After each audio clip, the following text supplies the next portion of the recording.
Bueno, buenas noches. Buenas noches a todos. Qué pena por ahí la corredera en ciertos momentos. Pero bueno, gracias a Dios estamos aquí hoy. Bienvenidos. ¿Sí? Tienen un minutito, por favor, para darse la mano. ¿Sí? Si no ha saludado a alguien, por favor, fíjese de adelante, de atrás. ¿Sí? Antes de empezar. Si usted no lo saluda, vamos a pedirle acá una penitencia. O si usted no saluda.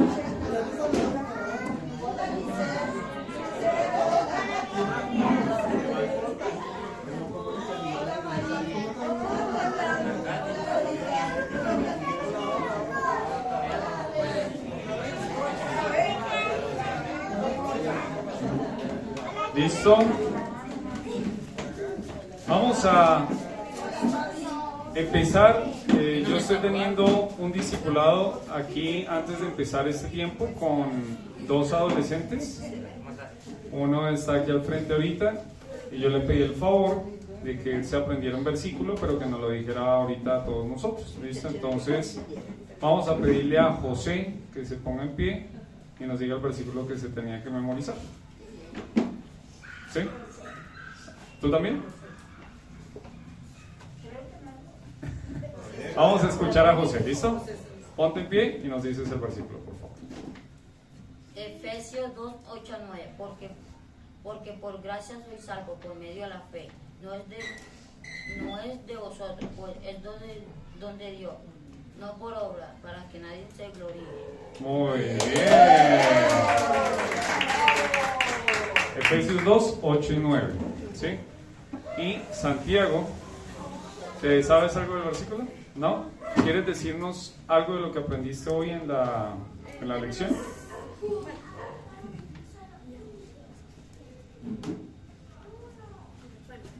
Y a vosotros estando muertos en pecados y en la incircuncisión de vuestra carne, os dio vida juntamente con él, perdonándoos todos los pecados. Muy bien. ¿Y eso es dónde está? ¿Dónde está? En Colosenses 2:13. Muy bien. Listo, caballero. Muchas gracias. Tenemos ahí a dos adolescentes que están aprendiendo acá la palabra del Señor. Les pedimos que estén también ahí orando por ellos. Hay algunas personas que están llevando acá discipulado y también le animamos a que si usted no ha empezado un discipulado, que se acerque, nos diga, mire, sabe que me gustaría empezar. Esto es para chiquitos, pero también para adultos. Todos estamos llamados a ser discípulos de Cristo. ¿Sí? ¿Qué es un discípulo? Un seguidor. Un seguidor de Jesús. ¿Sí? Entonces, hoy vamos a empezar a compartir este tiempo leyendo un pasaje. Son dos versículos nada más. Está en Filipenses 2,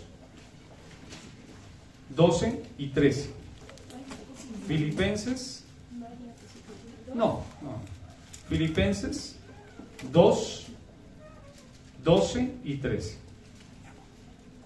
Por tanto, amados míos, como siempre habéis obedecido, no como en mi presencia solamente, sino mucho más ahora en mi ausencia. Ocupaos en vuestra salvación con temor y temblor, porque Dios es el que en vosotros produce así el querer como el hacer por su buena voluntad. Muy bien. Ahora lo vamos a leer todos juntos, por favor. A la voz de 3, a la 1, a las 2 y a las 3. Por tanto, amados míos, como siempre habéis obedecido, no como en mi presencia solamente, sino mucho más ahora en mi ausencia, ocupados en vuestra salvación con temor y temblor, porque Dios es el que en vosotros produce así el querer como el hacer por su buena voluntad. Vamos a orar. Dios, gracias por este día, gracias Señor porque podemos estar aquí reunidos y rogamos Señor de que a través de su palabra usted nos ayude a entender y a aplicar lo que estamos entendiendo. Gracias Señor por este texto precioso de la Escritura y dejamos nuestros pensamientos, que usted nos ayude Señor a pensar bien, a no estar por ahí divagando en cosas, sino estar pensando en lo que usted quiere decirnos. En el nombre de Jesús, Ana. Bueno, si usted se acuerda, nosotros habíamos visto un bosquejo de lo que era el libro de Filipenses, la carta a los Filipenses, hace ya algún tiempo, cuando empezamos a estudiar. Y en este bosquejo habíamos dicho que el capítulo 2 le habíamos puesto Cristo es nuestro ejemplo. ¿Sí? Eso era el capítulo 2. Pero en el capítulo 2 salían otras personas como personajes principales también. El personaje que está sobre todos es el Señor Jesús. Pero después de este va a aparecer Pablo. Y vamos a ver desde el capítulo 2, versículo 12, hasta el versículo 18, el ejemplo de un hombre que se llama... ¿Cómo se llama? Pablo. Y hoy vamos a empezar a ver un poco acerca de este hombre que se llama Pablo. ¿Qué conoce usted de Pablo? ¿Quién era Pablo? Un discípulo de Dios. Pablo, A ver, acá dijeron que era un discípulo, por allá. Pablo no era que era uno de los que perseguía a los creyentes y los mataba. Pablo era una persona que perseguía a cristianos, sí señor. Escribe cartas, era un discípulo, acá están diciendo eso también. ¿Alguien más? Era asesino. Él era perseguidor y luego fue perseguido. Ok. Bueno, Pablo es un hombre que era una persona muy inteligente. Podríamos pensar en él como esas personas que tienen muchos títulos, tienen varios idiomas. Así era Pablo. Era un joven que era estudiado bajo la mejor universidad, digámoslo así. Tenía varios idiomas y era una persona muy influyente. Era un joven influyente en su tiempo. Entonces Pablo es una persona realmente importante en la escritura. Además, como decía mi hija, si usted se fija en el Nuevo Testamento, de los 27 libros que nosotros tenemos del Nuevo Testamento, fíjese cuántos escribió Pablo. Tenemos Romanos, 1 y 2 de Corintios, Gálatas, Efesios, Filipenses, Colosenses, 1 y 2 de Tesalonicenses, 1 y 2 de Timoteo, Tito, Filemón. Tenemos 19 que están escritos por Pablo. Entonces la verdad es que es una persona bastante influyente dentro de lo que es el cristianismo. Más aún, Dios lo utilizó para fundar la iglesia entre los que no eran judíos. ¿Sabe cómo le decían a ellos? Los que no son judíos, ¿cómo les dicen? Gentiles. Todos los que no son judíos son gentiles. Y entonces vamos a ver acerca de este hombre, acerca de lo que él empezó a hacer de ejemplo para los hermanos allá en Corinto. Pero uno piensa, ¿no? ¿Será que uno puede tener buenos ejemplos en personas? ¿Hay personas que pueden ser un buen ejemplo para uno? Sí. Nunca más que Cristo. Cristo es nuestro ejemplo supremo. Pero mire lo que dice en 1 de Corintios 11, versículo 1. 1 de Corintios 11, versículo 1. Dice: sed imitadores de mí, así como yo de Cristo. ¿Quién dijo eso? Pablo. Pablo está diciendo eso. 1 de Corintios 11, 1. Sed imitadores de mí, así como yo de Cristo. Entonces vemos aquí que sí podemos imitar a personas en lo bueno, no imite lo malo. Hay un versículo que dice: amado, no imites lo malo. ¿Sí? Hay personas que son malas, que hablan mal, que se comportan mal, y pues eso no hay que imitar. Pero al que debemos imitar es a Cristo y a aquel que también esté imitando a Cristo. O sea, alguna persona acá de la iglesia que usted esté viendo que se parece un poco a Jesús, pues qué bueno sería de que usted empiece a aprender de lo que Él es, de cómo es Él, de cómo aprendió a ser como Jesús, ¿sí? Y entonces nosotros cada día todos irnos a parecer a aquel que es el varón perfecto, que se llama Jesucristo. Entonces, ahora sí vamos a empezar. Recuerden que ya hemos visto unos versículos que se llaman el Salmo de Cristo, desde el versículo 5 hasta el versículo 11, que el hermano Giovanni lo estuvo compartiendo.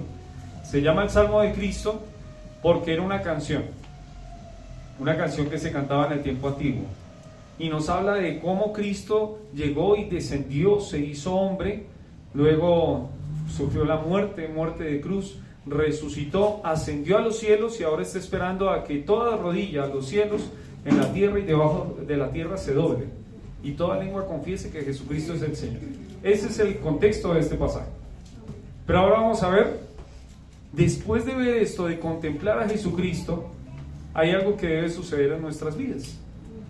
Y yo le he puesto a este mensaje el ejemplo de Pablo como un obrero fiel. El ejemplo de Pablo como un obrero fiel. Y vamos a ver 3 características de un obrero, en este caso un obrero de Dios, que es fiel. ¿Sí? Un obrero fiel. Y ya vamos a explicar por qué decimos esto. Vamos a empezar con el versículo 12. Dice la palabra de Dios: por tanto, amados míos, como siempre habéis obedecido, no como en mi presencia solamente, sino mucho más ahora en mi ausencia. Vamos a colocar como primer punto, primera característica es: un obrero fiel es fiel aún en la soledad. ¿Sí? Lo repetimos: un obrero fiel es fiel aún en la soledad.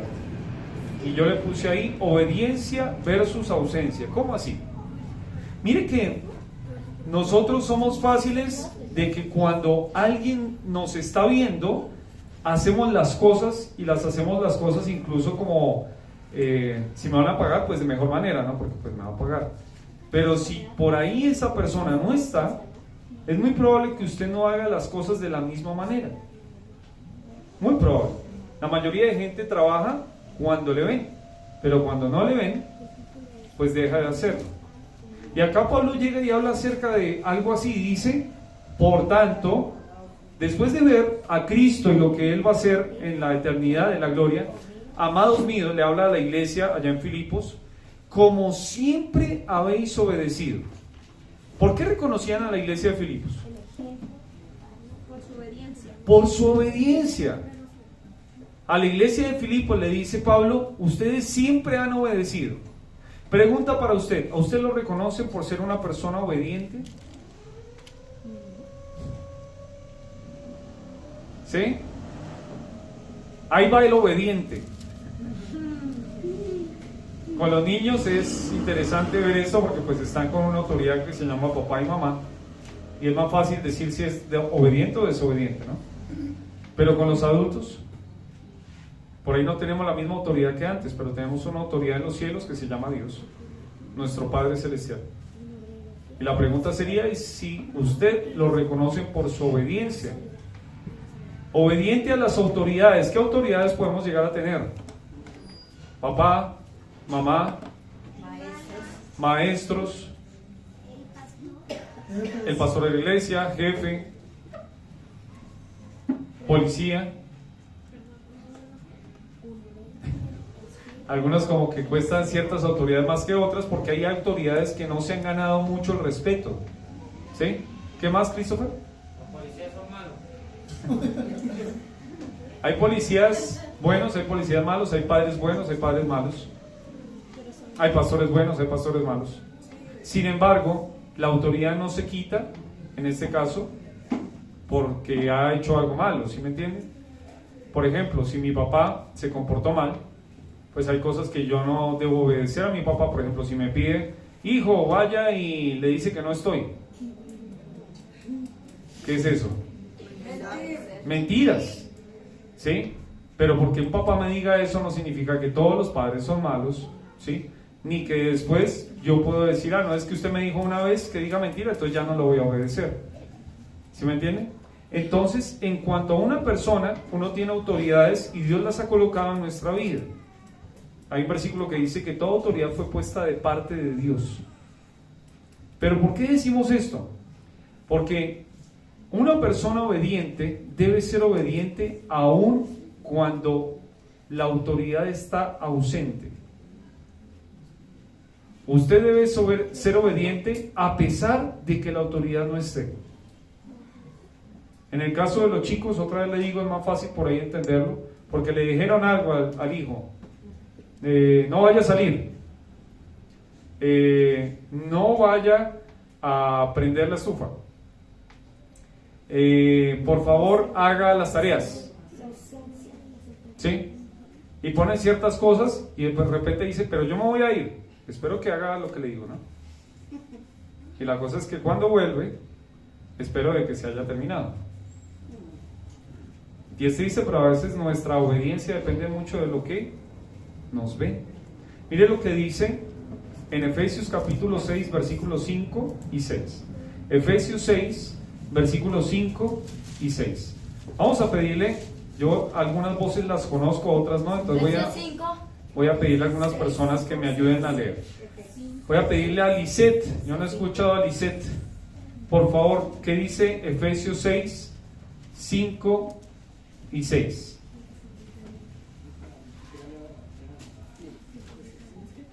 Tranquila que ahí te ayudo.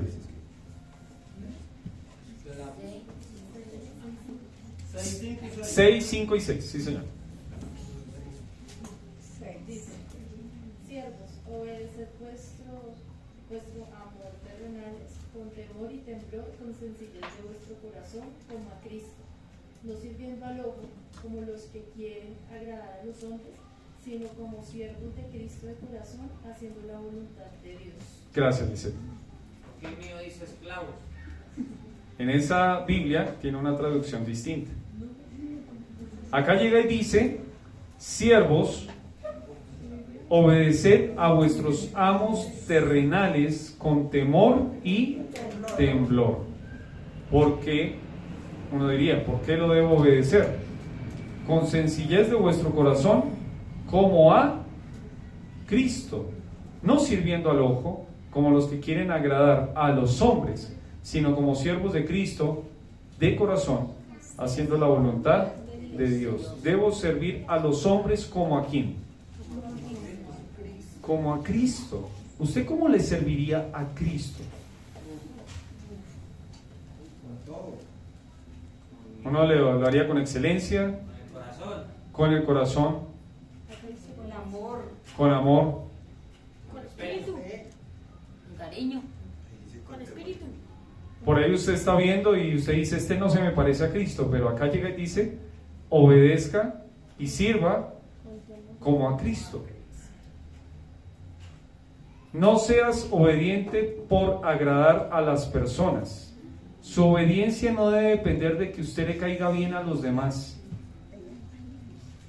Su obediencia debe depender de agradar ¿a quién? A Cristo. Y la pregunta sería, ¿por qué yo le debo agradar a Cristo? ¿Qué ha hecho Él por mí? Todo nos salvó, murió por mí. ¿Se da cuenta de cuál es el razonamiento que da acá Pablo? La idea es, yo sirvo incluso aún en la soledad, en la ausencia. ¿Por qué? Porque estoy sirviendo a Cristo.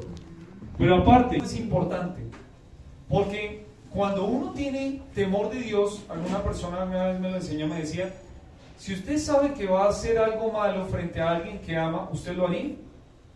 ¿Usted seguiría con ese deseo de hacer algo malo frente a alguien que a usted le importa?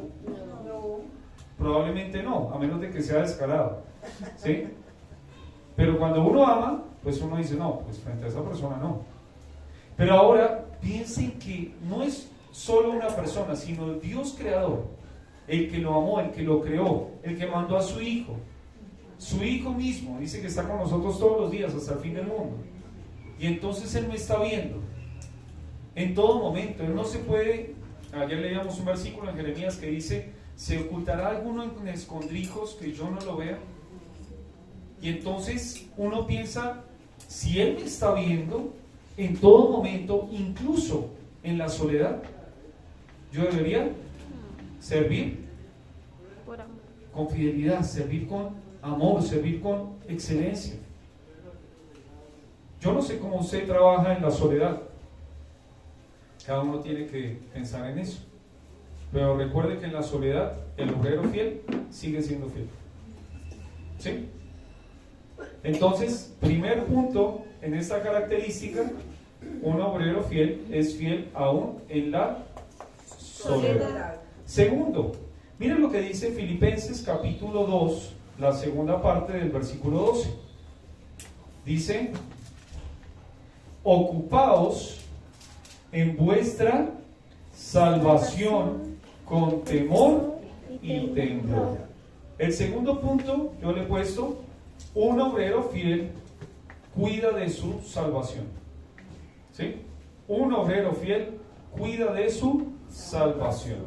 Si usted quiere escribir por ahí en algún papelito, la palabra ocupaos es una palabra que en el griego significa un trabajo hasta el final. Quiere decir una persona que no deja un trabajo a medias, que termina lo que empezó.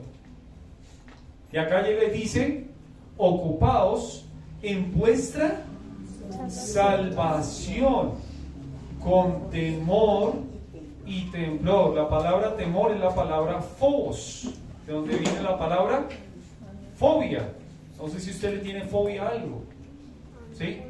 A las arañas, a los lugares chiquitos, hay muchas fobias, pero acá llega y dice, ocupados en vuestra salvación ¿con qué? Con temor y temblor. Con temor y temblor. Y temblor es la palabra tromos, que significa gran miedo. Entonces uno se pone a pensar y ahí uno como que no organiza mucho las ideas, porque está diciendo como que uno trabajara por la salvación y que debe trabajar con temor y temblor, pareciera lo que dice ahí, ¿no? Pero con Dios. Pero en la Biblia, cuando usted lea la Biblia no se entiende leyendo solo un versículo, se lee un versículo y se estudia a la luz de toda la Biblia. ¿Sí me entiende? Usted no puede tomar un versículo y sacarlo de todo lo que es la Biblia. Yo tengo que leer la Biblia con este versículo. Leo el versículo y digo, ok, ¿por qué dice esto? Voy a otro versículo y que se empiece a unir. Porque la Biblia es un todo. La Biblia no está aislada en versículo y después está lo demás. Todo es con todo. Y entonces uno piensa, primero, ¿uno puede salvarse trabajando? Eso se llama salvación por obras. ¿Cuántas obras? Yo le estoy enseñando a los chicos acerca de eso. ¿Cuántas obras toca hacer para irse al cielo? Yo les decía, pues si hubiera un número, digamos 2000. Entonces por ahí uno va chequeando. Voy en la 2000. 2001. Listo, ya voy pasado. ¿Será así? No, porque uno no sabe por obra. La Biblia no dice eso. José, ¿qué decía Efesios 2, 8 y 9? Porque por Gracias soy salvo. por medio de soy salvo. La fe y esto no es de de vosotros, pues es don de Dios. y el 9. No por obra, para que nadie se gloríe. La palabra de Dios dice que no es por obras. No es por obras. Usted no se salva por obras. Por favor, téngalo en cuenta. La palabra del Señor es muy clara que dice que uno no se salva haciendo cosas. Por ejemplo, usted no puede venir suficientes días para la iglesia. No, vengo los domingos, vengo los miércoles, también me voy a Nueva Lituania, voy a Mosquera, estoy con los niños, voy a los jóvenes, voy a las damas. ¿Y será que así me voy al cielo? No. Hay mucha gente que asiste a todo esto y la vamos a encontrar condenada, porque no es por obras. No, es que yo ayudo a la gente en la calle y trabajo y les doy comida y les doy trabajo. ¿Será que uno se salva así? No, porque no es por obras. En la palabra, en Filipenses, capítulo 1, versículo 1, dice que esta carta fue escrita a las siguientes personas: Pablo y Timoteo, siervos de Jesucristo, a todos los santos que están en Cristo Jesús, que están en Filipos. Le escribe a personas que le dicen santos. Y es extraño porque la palabra de Dios también dice que no hay justo ni aún uno. Entonces, ¿por qué le dice a estas personas santos? Porque son santificados por Cristo. Cuando Cristo llega a la vida, me hace santo. Santo no porque ya no peco, sino santo porque limpio mis pecados. Yo soy santo no porque mi vida refleje todo lo que implica ser santo. Soy santo porque Él me limpió. Santificados por su sangre. Por eso me dicen santo. Entonces, a la iglesia de Filipo le están diciendo: ustedes que ya tienen a Cristo como su Salvador y que se les dice santos, ocupados en vuestra salvación con temor y temblor. Y hay un versículo que por ahí nos hace entender un poquito más esto. Miren lo que dice Hebreos. Hebreos capítulo 2, versículos del 1 al 3, dice. Hebreos, casi ahí al final de su Biblia, capítulo 2, versículos del 1 al 3, dice: por tanto, es necesario que con más diligencia atendamos a las cosas que hemos oído, no sea que nos deslicemos, porque si la palabra dicha por medio de los ángeles fue firme, y toda transgresión y desobediencia recibió justa retribución, miren lo que dice el 3, ¿cómo escaparemos nosotros si descuidamos una salvación tan grande? Descuidar lo que se nos dio, descuidar la salvación, descuidar una salvación tan grande. Y acá dice que uno puede descuidarla cuando uno cae, cuando uno se desliza. Y habla acerca de pecado. Usted puede estar siendo una persona salva, pero se deslizó. Y cuando se deslizó, usted no cuidó su salvación. Su salvación fue comprada con sangre. Y el pecado hace que mi salvación empiece como a empañarse. No es que usted la pierda. Yo trataba ahorita de hacer un ejemplo por ahí. Si usted agarrara una hojita y yo se la doy, le digo, cuídela. Depende de usted, pero cuídela, porque con esta hojita va a entrar al cielo, digamos. Imagínese que usted toda la vida la está llevando ahí y de repente un día, uy, le pegó un rayón. Todavía la tiene, pero ya no está igual que antes. Y de repente por ahí se le cayó y la pisó. Está sucia. Pero la hojita es la que le deja entrar en el cielo. Entonces usted entra con su hojita así medio cochina y dice, pero llegué, acá está la hoja. ¿Sí? Y acá lo que está animando es no a que usted no tenga, sino que usted la cuide, a que usted llegue a trabajar como si fuera algo que le costó algo a usted. En realidad a usted no le costó, fue a Cristo el que le costó. Cristo fue el que murió por usted y se la dejó en sus manos. Y ahora depende de nosotros cuidarla. Y es interesante que en este texto dice que si nosotros descuidamos esta salvación, dice que va a haber una retribución, justa retribución. Y esto habla de castigo. El padre al hijo que ama disciplina, como Dios al hijo a quien quiere. Si usted no cuida lo que Dios le dio, si usted siendo hijo de Dios anda viviendo una vida en pecado, que se permite cosas, que está cada día cayendo, pues un día, como decía ahí en Filipenses, con temor y temblor. ¿Por qué temor y temblor? Porque hay uno que está en los cielos que le dio eso para que usted lo cuide. Y que usted, si no lo cuida, él le va a pedir cuentas de lo que hizo con esto. Hay mucha gente, en Romanos dice que hay mucha gente que blasfema el nombre de Dios, no porque en sí mismo tenga ese deseo de blasfemar, sino porque ven a personas que dicen que son del pueblo de Dios, pero que no viven lo que dicen, que su vida no refleja a Dios, que van a la iglesia, pero salen de la iglesia y son boca sucia, roban, mienten, y entonces dicen, pues si así son los cristianos, pues mejor no ser cristiano. O blasfeman el nombre de Dios que invocamos nosotros, porque dicen, así son los cristianos. Y entonces acá es un llamado para cuidar lo que Dios le dio. Ocupados de vuestra salvación con temor y temblor. Otra vez le digo, la salvación no se compra, la salvación se cuida. La salvación no me costó a mí, le costó a Cristo.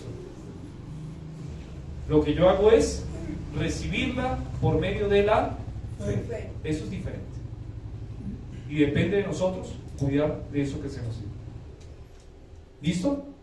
Entonces un obrero fiel cuida de su salvación Y yo sé que este versículo ustedes se lo saben, Filipenses 1:6 dice, estando persuadido de esto, que el que comenzó en vosotros la buena obra, la perfeccionará hasta el día de Jesucristo. ¿Y se acuerda lo que significaba ocupados?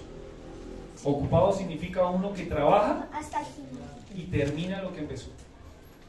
Y eso llama la atención porque vamos a ver ahora el punto 3. Primero hemos visto que un obrero fiel es fiel aún en la soledad. Un obrero fiel cuida de su Salvación. Cuida de su salvación. Y último, versículo 13. Mire lo que dice el versículo 13. Filipenses 2:13. Porque Dios es el que en vosotros produce así el querer como el hacer por su buena voluntad. Este versículo puede ser muy mal interpretado, pero usted tiene que leerlo a la luz del contexto de lo que acabamos de explicar. Vemos a un obrero que está cuidando de aquello que le dieron. Pero sabe, en este mundo es muy difícil cuidar de algo tan precioso. El diablo y todo el sistema organizado que se llama mundo va a buscar de que usted dañe lo que el Señor le dio. Que la salvación que se le ha dado sea descuidada. Y es como que uno dice, el otro día íbamos a hacer un trámite con Christopher y yo llevé a una hojita y como le decía, uno va con la hojita y trata de que no se ensucie. Pero íbamos en la bicicleta y a mí ya se me estaba doblando y uno dice, pues, difícil llevarla así, tengo que tener una carpeta o algo. Pero en el caso de la salvación, ¿qué hacemos? ¿Cómo hago yo para vivir una vida cristiana en victoria? ¿Cómo hago yo para que siendo cristiano no descuide mi salvación, no me deslice? ¿Cómo hago yo para vivir una vida limpia en medio de tanta cosa sucia? Nos proponen en la televisión cosas malas, en el celular lo mismo, salimos a la calle igual, llegamos a una reunión familiar y se presta muchas cosas para que uno llegue y caiga. Y entonces la pregunta sería, ¿cómo hago yo para ser fiel a pesar de todo lo que está a mi alrededor? Y el punto número 3 es, un obrero fiel busca ser fiel en el poder de Dios. Le repito, un obrero fiel busca ser fiel en el poder de Dios. ¿Cómo así? Si nosotros nos fijamos, es como si fuera una lamparita que está conectada a un enchufe. Si usted la desconecta del enchufe, ¿la lamparita se prende? No. ¿De dónde viene el poder? Del enchufe. Que está ahí un montón de cableado y que ahí hay electricidad. O sea, la lámpara en sí misma no tiene el poder para encenderse. Cuando llega y se conecta, ahí hay luz. Mire lo que dice. Vamos a leer unos versículos que hablan acerca de esto. Mire lo que dice Juan capítulo 15, versículo 5. Juan capítulo 15, versículo 5. Dice, si lo tiene ahí, léalo conmigo. Yo soy la vid, vosotros los pámpanos. El que permanece en mí y yo en él, este lleva mucho fruto. Y póngale una pausa, si tiene un esfero sería bueno que lo resalte, porque ahí dice algo muy importante. Porque separados de mí nada podéis hacer. Usted sin él no puede hacer nada. Su vida cristiana sin Cristo no se puede vivir. Es una imposibilidad. Es como lo que yo le decía ahorita, que usted conecte este cable y le prenda. No va a ser posible si usted no lo conecta. Y si usted saca de su vida a aquel que tiene el poder para ayudarle a vivir esta vida cristiana que se nos propone acá, que uno dice, uy, no, ¿ustedes cómo hacen eso? ¿Usted cómo vive esto? Es que en nosotros no está. es en Él. Mire lo que dice en Zacarías capítulo 4, versículo 6. Zacarías capítulo 4, versículo 6 dice, está en el Antiguo Testamento cualquier cosa. Zacarías capítulo 4, versículo 6 dice, entonces respondió y me habló diciendo, esta es palabra de Jehová a Zorobabel, que dice así, no con ejército, ni con fuerza, sino con mi espíritu, ha dicho Jehová de los ejércitos. No depende del ejército, no depende de la fuerza, depende del Señor. Y acá dice del Espíritu. Y leemos uno más, Proverbios capítulo 21, versículo 1, dice, Proverbios capítulo 21, versículo 1, como los repartimientos de las aguas, así está el corazón del rey en la mano de Jehová, a todo lo que quiere lo inclina. Digamos que usted quiere vivir en esta vida cristiana fielmente, pero le está costando cierto pecado. Usted dice, es que me es tan difícil, es que quiero vivir para el Señor, pero tampoco quiero dejar esto. Es como lo que dice Pablo, lo que quiero hacer no lo hago, y lo que no quiero hacer, eso hago. Es un conflicto de deseos. Está en mi deseo, en mi interior está querer agradar a Dios. Pero acá llega y dice que el Señor trabaja en el corazón del hombre. A todo lo que quiere, lo inclina. Y entonces, ¿cuál es el punto acá? Usted sabe que usted debe cuidar de su salvación. Usted sabe que debe cuidarse del pecado. Y entonces dice, pero no puedo. ¿Qué hago? Soy débil. Me cuesta esto. Y entonces lo que usted debería hacer es no depender de usted, sino decir, Señor, ponga en mí el querer como el hacer. No quiero seguir desagradándole. Quiero vivir como usted quiere. Conéctese al poder que sí le da el poder para vivir la vida cristiana, que se llama Dios. Sin Él usted no puede. La vida cristiana no es posible vivirla sin Cristo. Y podríamos ser prácticos. Usted, sin leer la Biblia, cristiano que no tiene Biblia, graves. Hay un dicho que dice, pastor sin panza no inspira confianza, pero ese no sirve acá. ¿Sabe cuál sirve? Pastor sin Biblia, ese no inspira confianza. Ese sí yo diría, uy, a ese yo como que, porque el poder y la palabra que se comparte acá no es las palabras de Juan David. ¿Cómo hago yo? En algún momento yo me preguntaba, ¿cómo hago yo para poder ayudar a que la iglesia crezca, para que la iglesia se anime? No depende de mí. Yo lo que hago es acá compartir la palabra, pero el Señor hace la obra. Entonces yo le quiero animar a que si usted quiere vivir la vida cristiana, usted necesita a Cristo. Sin Cristo no hay vida cristiana. Entonces tenemos aquí, último punto, un obrero fiel busca ser fiel en el poder de Dios. No es en su fuerza, es en la fuerza del Señor. Hemos visto 3 características de un obrero fiel. Y Pablo aprendió esto. Pablo era un obrero fiel en la ausencia, en la soledad. Pablo era un obrero fiel cuidando de su salvación. Hay un comentarista que decía, muchas veces la gente que está sirviendo al Señor cuida de todos, pero no cuida de lo que le corresponde a Él. En este caso, cuidar de mi relación con Dios. Y un obrero fiel busca ser fiel en el poder de Dios.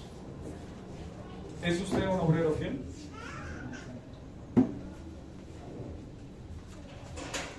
Hoy vemos un hombre. Este no era un superhombre, no es alguien que es de caricaturas, que nadie puede llegar a seguir el ejemplo. Era un hombre como usted y como yo. pero que nos enseña que podemos ser así, personas fieles. Entonces vamos a terminar. Le invito a que cierre ahí sus ojos y oremos al Señor. Dios, gracias por este tiempo. Gracias, Señor, porque hemos visto en su palabra, que su palabra nos habla de que este hombre Pablo fue un hombre de ejemplo, que veía la iglesia allá en Filipos y veía una iglesia obediente, pero que podía decir que también incluso era obediente en la soledad. Ayúdenos, Señor, a que nuestra obediencia a usted, a su palabra, a las personas que son nuestras autoridades, no dependa de que nos vean o no nos vean. Dependa de que queremos agradarle a usted. Hacer las cosas con excelencia, más allá de que la gente nos esté viendo. Y recordar de que hay uno que siempre nos está viendo. Ese es usted. Señor, en este momento también pensamos en que usted nos ha dado algo tan precioso que se llama la salvación, pero muchas veces nosotros descuidamos aquello que usted nos dio. Lo tratamos como si fuera algo que no costó. Y rogamos, Señor, para que en nuestra vida nosotros podamos cuidar de aquello tan valioso, aquello que costó la sangre de su Hijo, con temor y temblor, algo precioso, y que no lleguemos al cielo con vergüenza por tantas veces que menospreciamos aquello que usted nos dio. Pero también, Señor, sabemos que la vida cristiana, la verdad que suena como algo de cuentos en este mundo, y sabemos, Señor, que en realidad no es posible vivir una vida cristiana sin Jesús. No es posible, dice, separados de mí, nada podéis hacer. Y yo ruego, Señor, para que todos los que estamos acá entendamos que necesitamos estar conectados a la fuente de poder. Gracias, Señor, por este tiempo, gracias por su palabra, y dejamos el resto de esta noche en sus manos. En el nombre de Jesús. Amén.